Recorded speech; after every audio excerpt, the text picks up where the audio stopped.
नमस्कार। प्रस्तुत है आज का चिंतन। बड़ी प्रखर आत्म जिज्ञासा थी उसमें।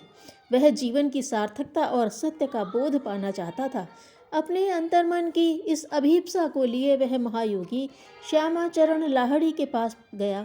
लाहिड़ी महाशय गृहस्थ होते हुए भी उच्च कोटि के संत थे।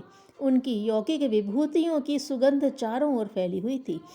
वह उनके चरणों में सिर नवाते हुए बोला, गुरुदेव, मुझे आत्म साक्षात्कार का कोई उपाय बताइए।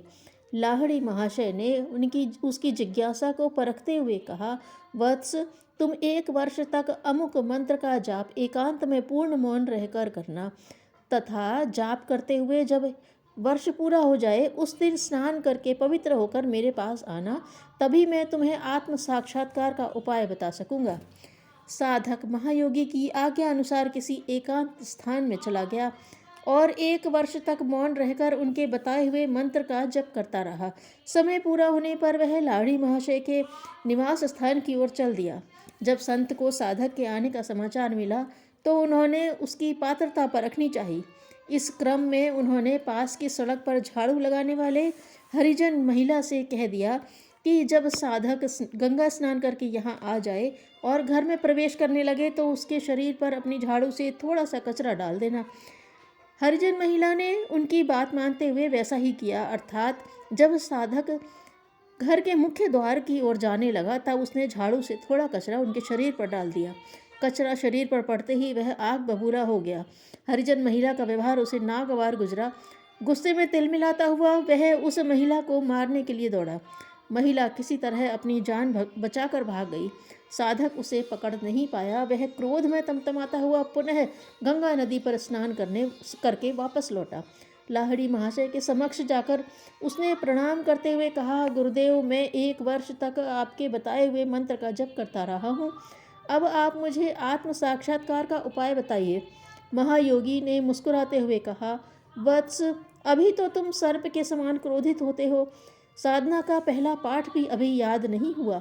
तुम पुनः एकांत में जाकर मौन भाव से उसी मंत्र का जप करो। 1 वर्ष बाद पुनः आत्म साक्षात्कार का उपाय जानने के लिए मेरे पास आना। साधक को उनकी बात सुनकर बड़ी हताशा हुई, किंतु उसे लाहिड़ी महाशय की योग शक्ति पर एवं उनके अध्यात्मवेत्ता होने पर यकीन था। साथ ही उसे आत्म साक्षात्कार प्राप्त करने की तीव्र लगन थी। अतः निराश होते हुए भी उसने उनकी बात मान ली और चुपचाप वापस चल दिया। एकांत स्थान में मौन रहकर जप करते हुए उसका दूसरा वर्ष भी पूरा हो गया।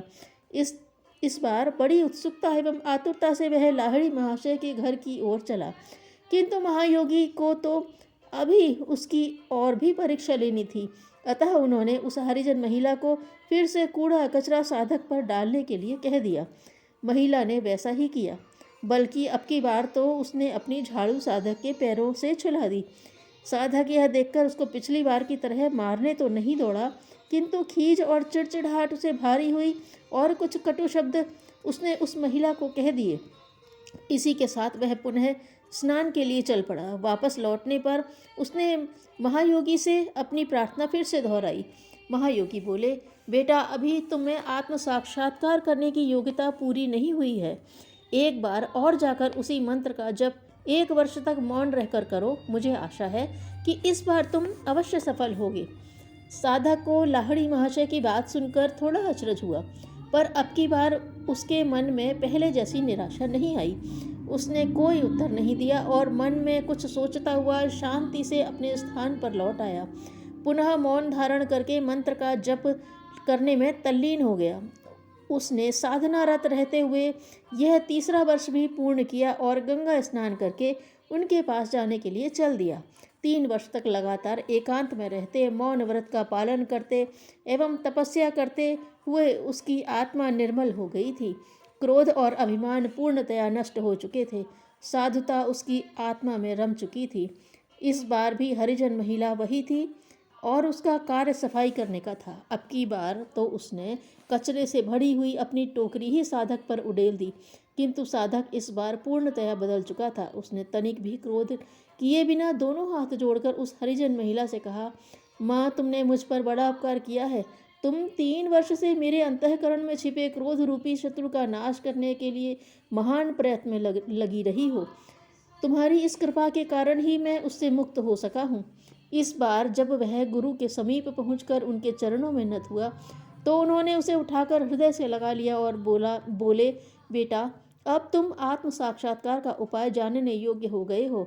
3 वर्ष के मौन जप ने ही तुम्हारे क्रोध का नाश किया है तथा तुम्हारी आत्मा को पवित्र बनाया है। अब तुम मुझसे जो भी ज्ञान लोगे उसे सार्थक करोगे। सचमुच इन साधक प्रवर भुवन चंद्र सान्याल ने आत्महित के साथ व्यापक लोकहित भी किया। लक्ष्य विहीन व्यक्ति कुछ करता तो है पर पाता कुछ भी नहीं। धन्यवाद।